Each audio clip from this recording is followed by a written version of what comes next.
William invited me here to share what I do. Some of you know the spaces that I'm involved in. The majority of you probably don't.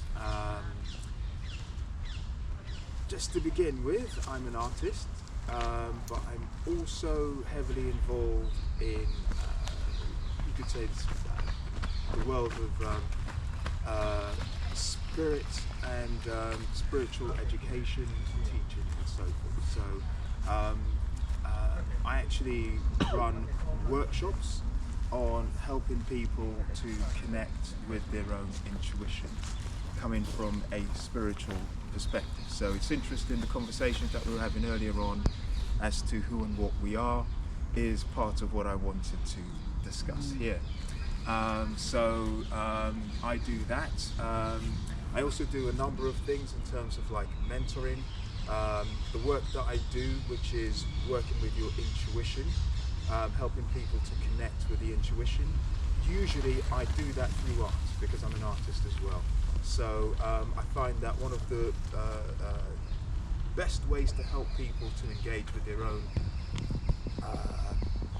intuition and what I want to actually discuss as well, which you can describe as your own higher self, or a version of yourself which is beyond your physical body, is actually through a medium, a creative medium, art, or writing, poetry.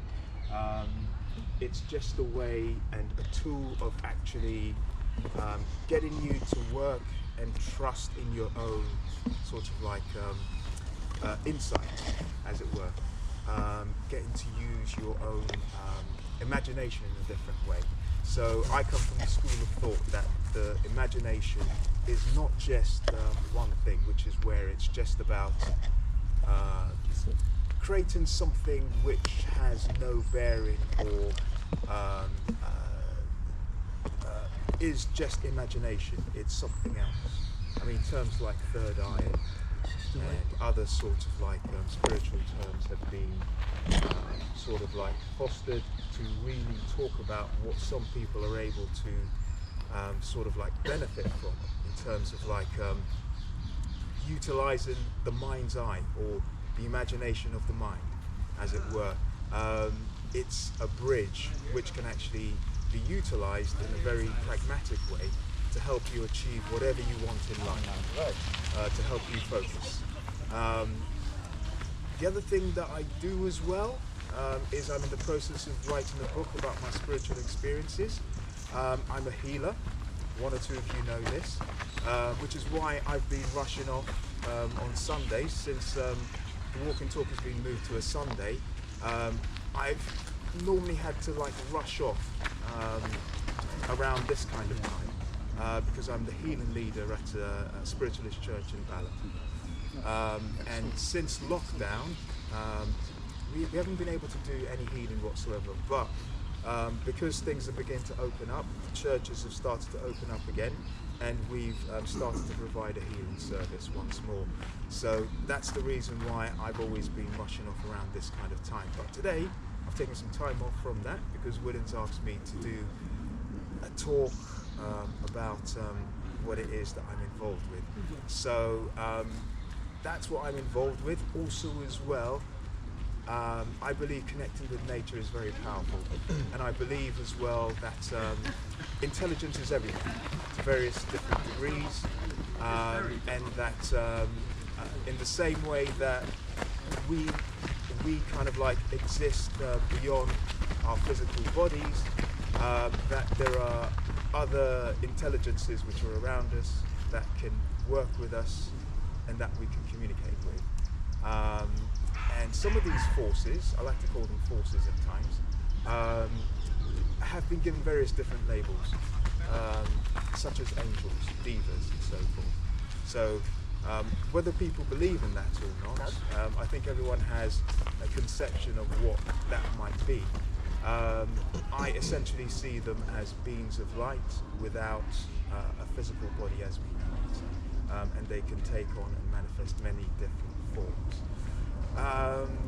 The work that I do in terms of like helping people to connect with the intuition can be done in so many different ways.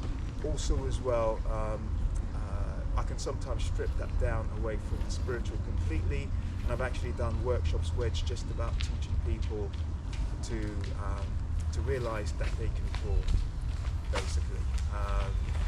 It's the same thing essentially. So that's a little bit about what I do and where I'm coming from. So what I wanted to do was to just talk about who we are in terms of like the perspective that I have and why I do what I do. So we as human beings, obviously we recognize that we have a conscious mind and a subconscious mind.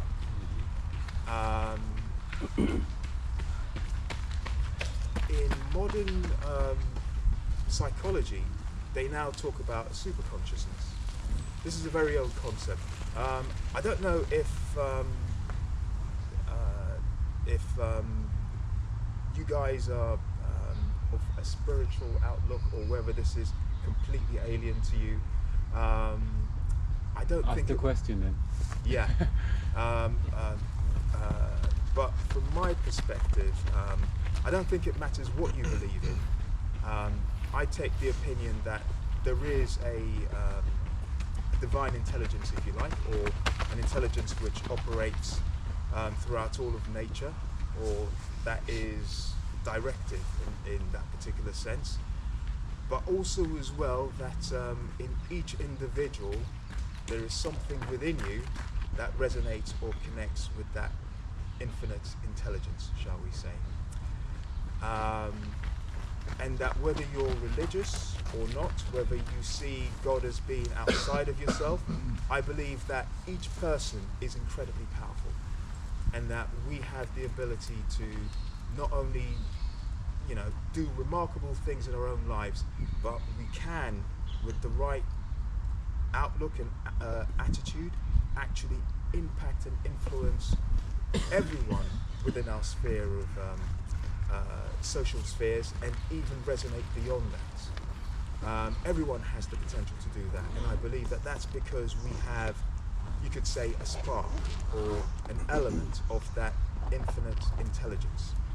And what many ancient societies believed is that not only do we have, in the same way that modern psychology through Freud and Jung talk about the subconscious mind, the conscious mind, and the superconscious, which kind of like connects all of us.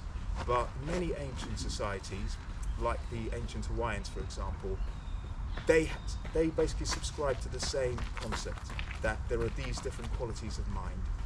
But also, they subscribe to another concept, which is the idea that with each mind there is a body which is interrelated.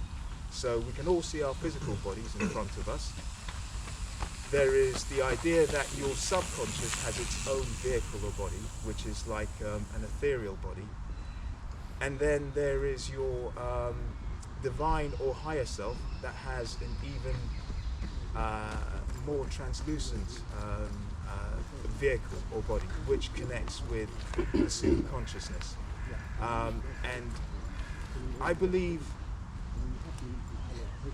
that one of the key things to actually accessing or actually acquiring what you want to achieve and to making that easier for yourself is if you're in alignment with all of these different aspects of yourself. And one of the things that can get in the way is the subconscious. There are so many things that can, the subconscious, the way how I see it is it's like, it's almost like a child. If you tell it, if you program it in a particular kind of way, it takes on that particular programming. So if you constantly, if you have like racial attitudes, for example, and you say to a child that this person is inferior because of certain external qualities, that's going to become ingrained with that person. It becomes absorbed. If you condition someone, it's like a conditioning. It's very easily conditioned. So when it's conditioned in such a way whereby it's not helpful for that particular individual. It's almost like the conscious is blocked off from the superconscious. And so it's all about sort of like addressing the issues which are in the subconscious to open up access between the conscious mind and the superconscious. Now, with the ancient Hawaiians, they believed that that's how miracles can occur. But what is a miracle? It's about achieving something in a relatively effortless way. So by working on the subconscious and by doing certain kinds of exercises, meditations, and actually connecting with your superconscious, you can actually make what you actually want to achieve in life that much easier. So it's like taking a shortcut rather than going through kind of like a complex, harder route. You might still achieve the same results, but getting to that point, if you have certain issues which are unresolved, can be more difficult or traumatic, or perhaps even stopping you from achieving what you can clearly achieve. And another aspect of that is actually using the imagination. But how do you know that you're actually getting a spark of inspiration rather than just imagining something? That's something that you can sort of like develop a sensitivity for through exercise, through practice, and being aware of how it actually works with you. So that's what I do, and I thought perhaps we could actually